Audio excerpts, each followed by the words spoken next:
Namaskar friends, welcome to our YouTube channel Insights by PK Varshney. Today we will discuss about the how to close home loan early. कोई भी व्यक्ति जब कोई loan लेता है तो वह उसे जल्दी से जल्दी ख़त्म करना चाहता है. Here we are talking about the home loan. Home loan जो है आपको घर तो दिलाता ही है, साथ में टैक्स का बेनिफिट भी दिलाता है. तो जल्दी से जल्दी होम लोन कैसे ख़त्म किया जाए, इसके कई स्टेप्स हैं. आप इनमें से कोई भी ऑप्ट कर सकते हैं. तो फर्स्ट है इंक्रीजिंग ईएमआई. होम लोन में जो है सबसे ज़्यादा टेनर का लोन होता है. यह मैक्सिमम जो है 30 ईयर्स का लोन होता है. इतने लॉन्ग पीरियड में बोरोवर की इनकम भी बढ़ती है, और यदि आपकी इनकम बढ़ती है तो आप इसकी ईएमआई भी ग्रेजुअली बढ़ाना शुरू कर दीजिए. बहुत सारे लेंडर्स हैं, बैंक्स, फाइनेंशियल इंस्टीट्यूशंस हैं जो अपने कस्टमर्स को ईएमआई बढ़ाने की फैसिलिटी भी देते हैं. नेक्स्ट है select short period for home loan. यानी जब आप होम लोन लेते हैं तो अपनी फाइनेंशियल नीड्स के हिसाब से अपनी ईएमआई बनवाइए. आपको जितना पॉसिबल हो स्मॉल पीरियड की ईएमआई बनवाएं. यद्यपि यदि शॉर्ट पीरियड होगा तो आपकी ईएमआई की राशि उतनी ज़्यादा होगी, लेकिन लंबी पीरियड में आपकी ईएमआई जो है कम होती है, लेकिन आपको उस दौरान उस पीरियड का ज़्यादा ब्याज जो है उसका पेमेंट करना होता है. नेक्स्ट है payment of the pre payment of the home loan.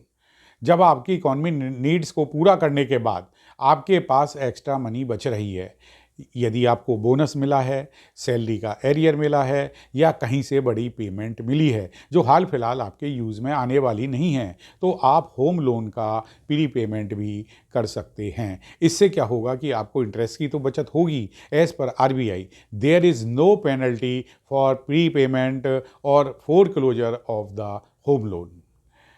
Opt BT यानी balance transfer. This is also a way to close the home loan early.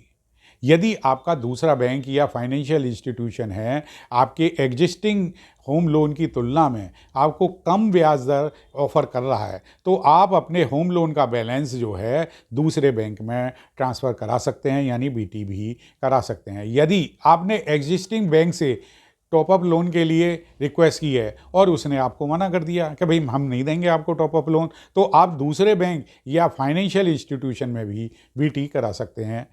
But you have keep in mind that loan transfer पर जो processing fees होती है या other charges जो होते हैं, loan transfer से हो रही जो बचत से ज़्यादा नहीं होना चाहिए. ये बात आपको ज़रूर ध्यान में रखना चाहिए कि ट्रांसफ़र करते समय जो कॉस्ट पड़ेगी वो कहीं आपकी जो इंटरेस्ट की बचत है उससे ज़्यादा नहीं होना चाहिए. नेक्स्ट है पे मोर ईएमआई. यदि आपकी सेविंग एक्स्ट्रा है तो आप रेगुलर ईएमआई से ज़्यादा ईएमआई का पेमेंट भी कर सकते हैं, और इससे क्या होगा, क्या आपका लोन का पीरियड, प्रिंसिपल अमाउंट और इंटरेस्ट भी कम होगा. नेक्स्ट है जो है इन्वेस्ट इन एसआईपी यानी म्यूचुअल फंड में. यदि आप एसआईपी में इन्वेस्ट कर सकते हैं तो आप एसआईपी में इन्वेस्ट करिए. म्यूचुअल फंड योजना में आपने होम लोन राशि का 0.10% से आप शुरू करके करिए, और होम लोन जितना पीरियड का है उतने पीरियड की एसआईपी से आप इंटरेस्ट अमाउंट जो है अपनी रिकवर कर सकते हैं. क्योंकि एसआईपी में क्या होता है, रिटर्न जो होता है वो ज़्यादा होता है, जो कि एवरेज जो है 15% एनुअल रिटर्न के करीब होता है. इस तरीके से हम अपने होम लोन को जल्दी से जल्दी क्लोज कर सकते हैं.